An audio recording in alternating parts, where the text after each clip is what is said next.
जय जय राम कृष्ण हरे राम राम जय जय राम कृष्ण हरे जय जय जय जय. तुमच्या गळ्यात माळ नाही, तुम्ही लेकराला घाल हे कुठल्या अधिकाराने सांगणार आहात? जर तुम्हाला हरिपाठ पाठ नाही, तुम्ही लेकराला पाठ कर हे कुठल्या अधिकाराने सांगणार आहात? पुरुषांचं मरू द्या ग. काय काय घरातल्या बायकाच खतरनाक आहेत. काय काय घरातली बाईच म्हणते रविवार आहे आज आणा ना. त्यांना आवडतं मी चांगलं करते हो. बरं तुझ्या हाताला नॉनव्हेज चांगलं जमतं, दुसरं काय पोचतो आहे दुसरं काय सात्विक करत जा की हातानं काहीतरी पुण्याचं लक्षण मिळवणार का? हे काय पुण्याचं लक्षण वाटतं आहे नॉनव्हेजला चांगलं जमतं ते? आणि हे शिवलीला पाटील नाही, पुन्हा एकदा सांगते, शास्त्र सांगतं 7 गोष्टी हिंदू धर्मात चालत नाहीत. सनातनात 7 गोष्टी चालत नाहीत म्हणजे नाहीच. दुतच्च मासं मदिराच्च वेश्या मुदयार्थ चौर्यम प्रदान सेवा एतानी सप्त व्यसनानी लोके घोराती घोरम नरकम नयन्ति. घोरातलं घोर नरक आहे, तो आयुष्यभर त्याचा त्रासदायक राहणार जो या 7 गोष्टी करतो. कुठल्या?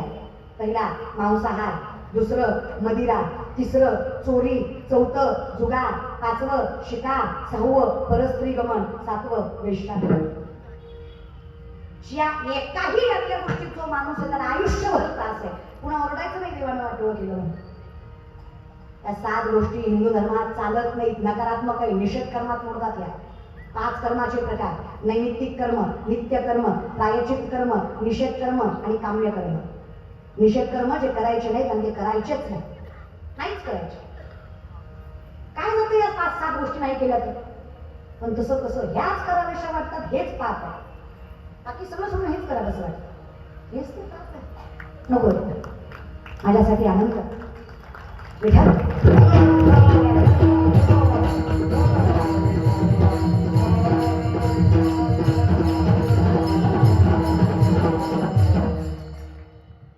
तुमच्या सत्याची एक पद्धत मला आवडली. खुर्च्या नाही त्या थोड्या करायचं वृद्ध माणसांसाठी ठीक आहे, ज्यांना बसता येत नाही. खुर्च्या नसाव्या, कुठल्याच सत्यात नसाव्या, कुठल्याच कीर्तनात नसाव्या. दादा आल्यावरून आठवलं, जगद्गुरु तुकोबांचं कीर्तन होतं. छत्रपती शिवाजी महाराज मातीतच मांडी घालून बसले कीर्तनाच्या पायाशी. तुकोबांनी पायाखालचं घोगडं काढलं, छत्रपतींना बसायला टाकलं. सांगितलं, राजा हिंदवी स्वराज्याचा धनी आहात, जाणता राजा आहात, मातीत कशाला बसताय, घोगड्यावर बसा. छत्रपतींनी नम्रपणे सांगावं, बुवा. तुकोबांना बुवा म्हटलं जायचं. बुवा, आऊसाहेबांची शिकवण आहे, जोपर्यंत संतांच्या चरणाशी आहोत तोपर्यंत शत्रूला चरणाशी घ्यायची ताकद आहे. ज्या दिवशी संतांची बराबरी करायला जाऊ त्या दिवशी आमच्या सिंहासनावर भलता बसल्याशिवाय आम्हाला कळतं कोणाच्या चरणावर मस्तक ठेवायचं आणि कोणाला चरणावर मस्तक ठेवायला लावायचं. हे ज्यांना कळायचं त्यांना छत्रपती म्हणायचं. हे हिंदवी स्वराज्य तुकोबांच्या शिकवणीवर चालू असलेलं हिंदवी स्वराज्य होतं. आता होणार, हा वेळ नाही लागली. आताशी राम आले, हिंदवी स्वराज्य यायला असं कितीसं वेळ लागणार आहे मला, ते सुद्धा येणार. आजपर्यंत म्हणायचो बनाएंगे मंदिर, आज कीर्तनात म्हणतो बन गया है मंदिर. एवढं सांगतो कौतुकच आहे तो विषय. आणि आम्हाला तर फार आमचं कसं आहे ना देवा, झाले राम राज्य काय होणे आम्हासी, धरी धरी पिके गाय होईल या म्हशी, राम वेळोवेळ आम्ही गाऊ ओविये, दलिता कांदिता जेविता गबाई, स्वप्नीही न दुःख कोणी न देखवे डोळा, नामाचा गजर भय सुटले कळी काळा, तुका म्हणे रामे सुख दिदले आपुले, तया गर्भवासा येणे जाणे खुंटले. आमच्यासाठी श्रीमंती त्याच्यापेक्षा आमच्यासाठी संस्कृती ही जास्त महत्वाची होती आणि ती असणं काय गरजेचं आहे. हे सत्य वगैरे वगैरे आमदार साहेबासारखी माणसं म्हणून हातात आता काही दिवसांनी कीर्तन करायला परवानगी घ्यावी लागली असते. विचारावं लागलं असतं, झ्यापणा थोडा कीर्तन करना चाहते हैं, आपकी मर्जी हो तो कर. पोकळ बाबूच्या ठोकीच बसले असते मला. थोडं माणसाला जाणीव प्रत्येक गोष्टीची असली पाहिजे.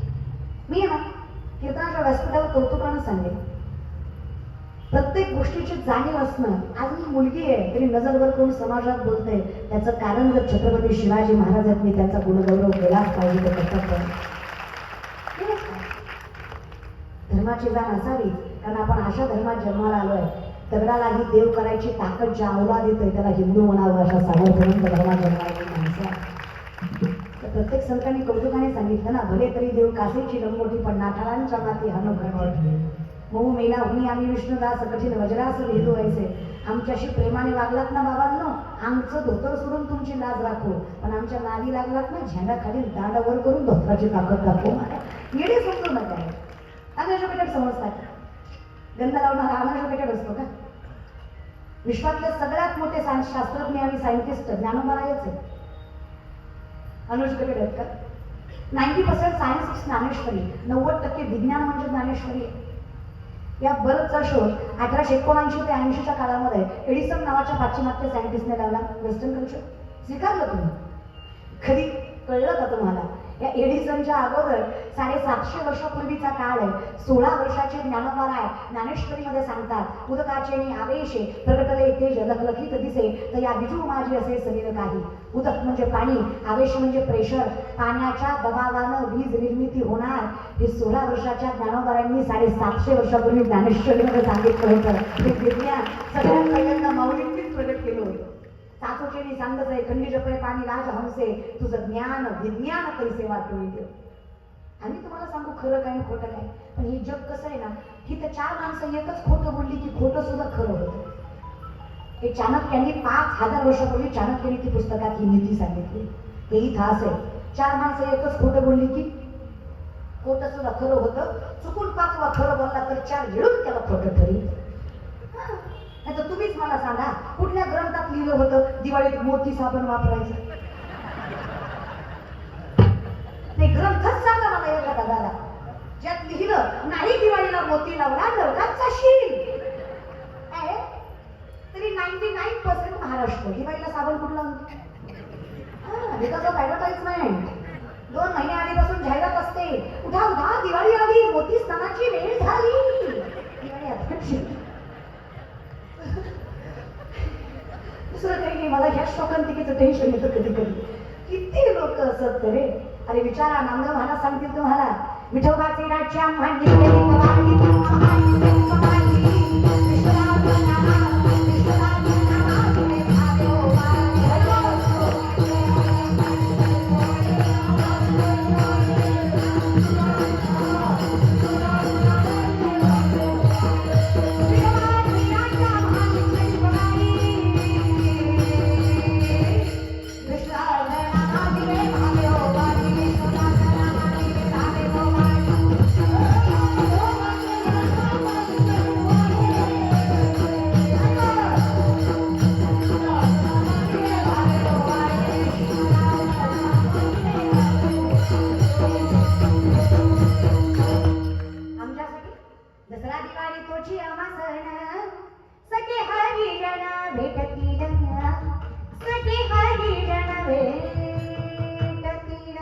आमच्यासाठी झाली ही दिवाळी. हा साधू संत इति घरात होची. आणि तुम्हीच मला सांगा ना, एवढ्या भव्य दिव्य कीर्तन सोहळा आमदार साहेबांच्या संयोजनातनं करताय तुम्ही, आणि या मंडपात आलं की पंढरपुरात आल्यासारखं वाटतं. एवढं सामर्थ्य आज 23 वर्ष. तर विचार करा ना, त्यांच्या सामर्थ्याची म्हणजे त्यांच्या सत्तेची 25 वर्ष आणि सत्याचं. मग आम्हाला विश्वासच आहे ना, त्याच्या मुखात पांडुरंगाचं नाव आहे, देव त्याचं कल्याण केल्याशिवाय सोडत नाही. हे मूर्ती नामा म्हणे तरी असावे कल्याण ज्यामुखी निधान. आणि हे सांगायला जराही शोकांतिका किंवा कमीपणा वाटणार नाही. सामर्थ्याने जर भजन करणारं, प्रभात करणारं, संतांचं सामर्थ्य राखणारं, संतांची कदर करणारं एखादं व्यक्तिमत्व तुम्हाला आमदार म्हणून लागतंय, तर हे तुमचं भाग्य की असं सामर्थ्य म्हणून